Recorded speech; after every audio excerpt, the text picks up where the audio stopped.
So, you were source energy before you came into these physical bodies. You don't remember that, and there's a reason that you don't, but you were. You were source energy before you came into these physical bodies, and now you are an extension of that source energy. So here you are, focused, just as you intended to be, focused upon the things of your time-space reality, and you are utilizing your focus to help you personally, independently, identify your preferences. Sometimes you don't really grasp that. You don't really understand how perfect it is and how important it is that you deliberately choose. So anyway, that's step one. You ask for what you want, and you can't stop asking because life just continues to serve itself up to you in ways that cause you to identify your preferences. It happens all day, every day, at all levels of your being. It's really what the evolution of all species is about. So when you know what you don't want, you know what you do want. If someone's rude, you want them to be nicer. If you're rude, you want to be nicer. If you're unhappy, you want to be happier. If something's gone wrong, you want it to go right. In other words, if you don't have enough of something you want more of it. It's a very simple equation, not hard for you to figure it out, and you're doing it all day, every day.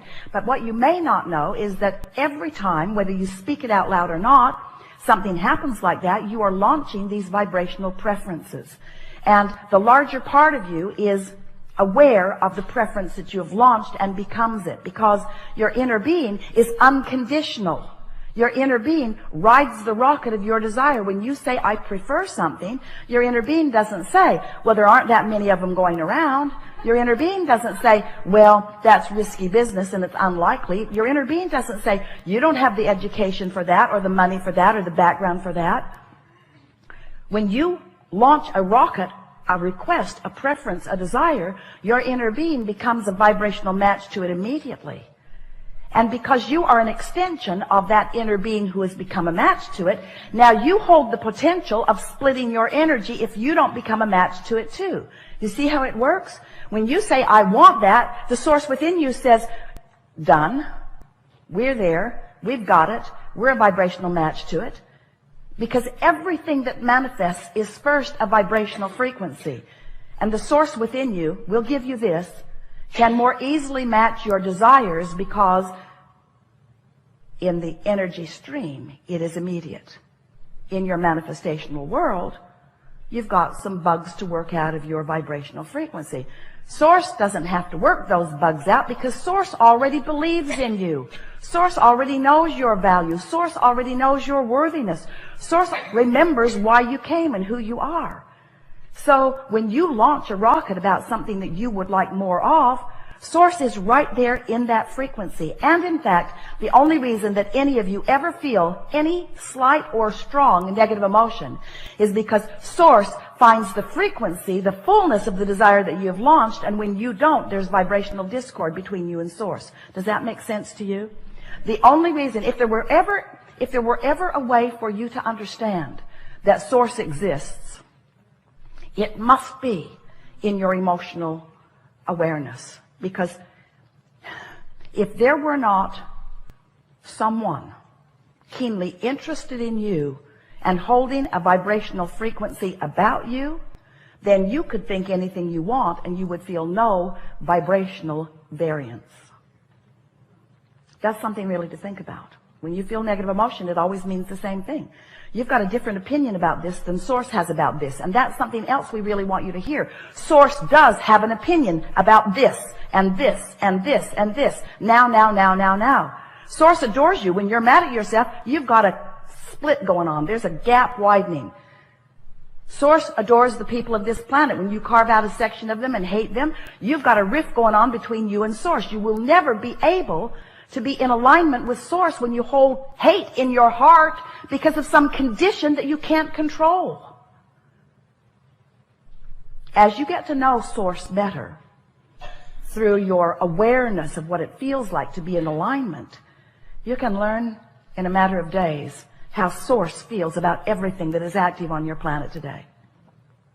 You can just give it the emotional test. When you think a thought and you feel love, you can know Source is in agreement with this thought. And when you think a thought and you feel fear, you can know Source is not anything close to an agreement on this thought. So once you get clear about what this emotional guidance system is, then you can get on with what you've come to get on about. Then you can be the deliberate creator. You can be or do or have anything that you choose because you've got this backup. So step one is contrast helps you to define what you want. You do it all day, every day. And step two is source becomes it vibrationally immediately. Wrote a whole book about that called Ask and It Is Given, and that's what it was about.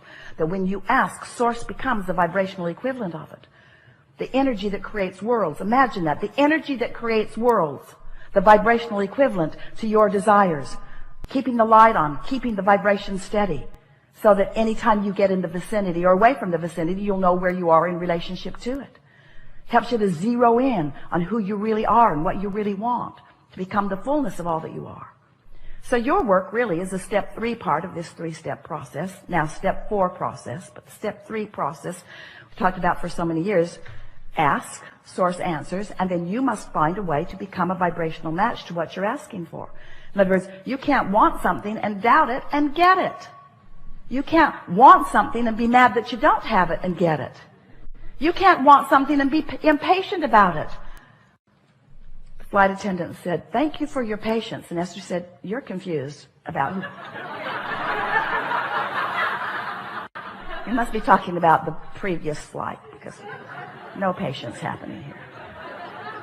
You can tell by the way you feel whether you are in alignment or whether you are not. So we are eager to talk with you about anything that matters to you.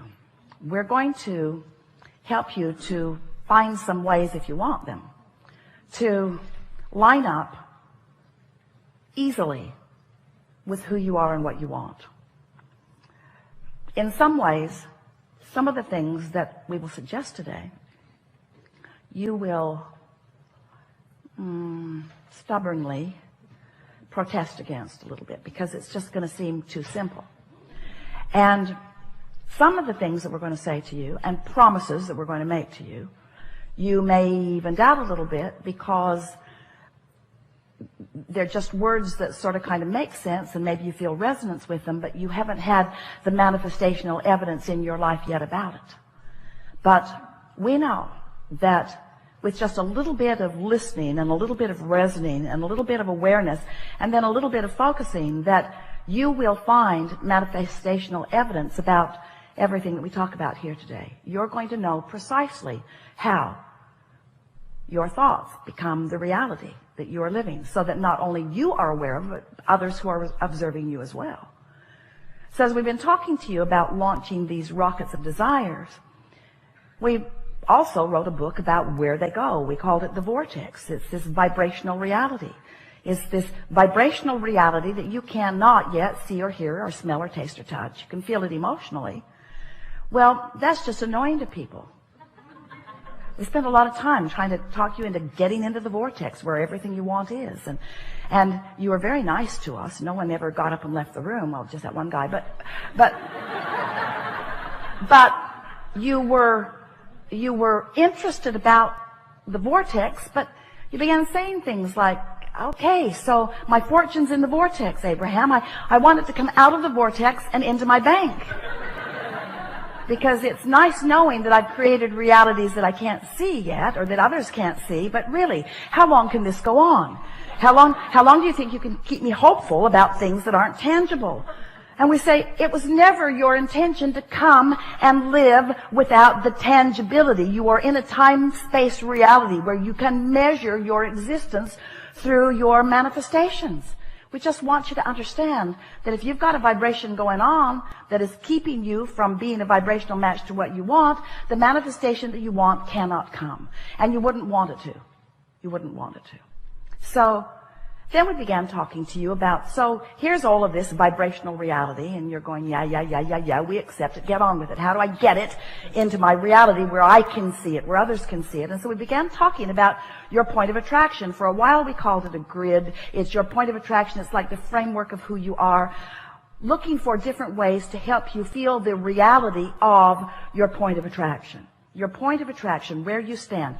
And mostly it's about how you feel right now. How do you feel right now? What's your mood?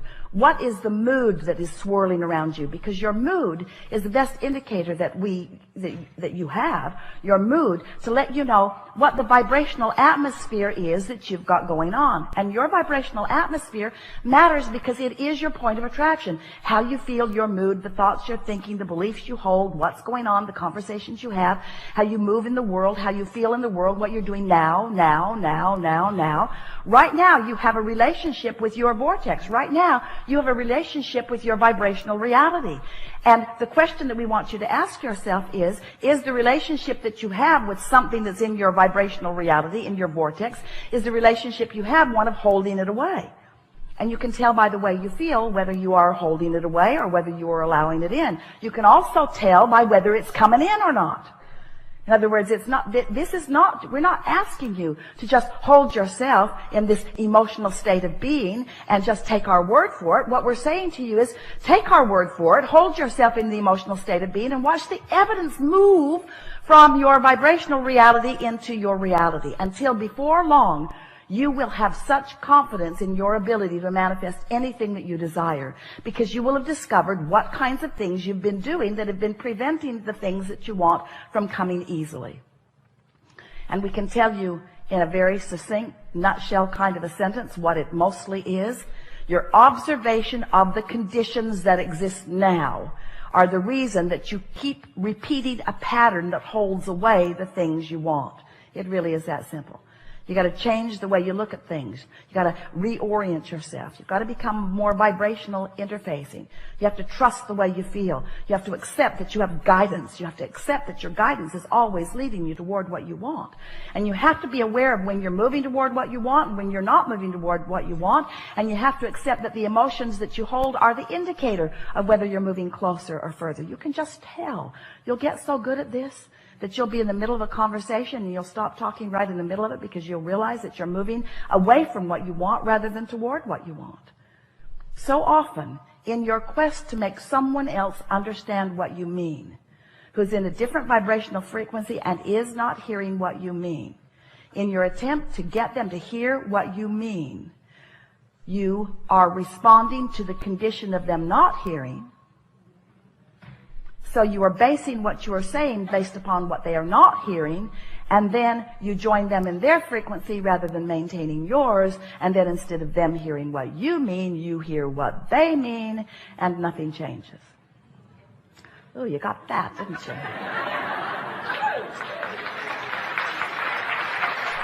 So, let's just start talking about some stuff that's important to you, and let's make everything that we said just now more tangible for you.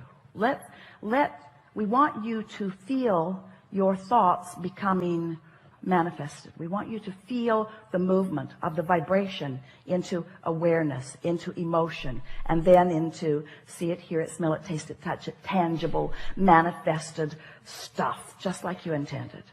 You're not here just to accumulate stuff, but you are here as a masterful creator. You're here to mold the energy.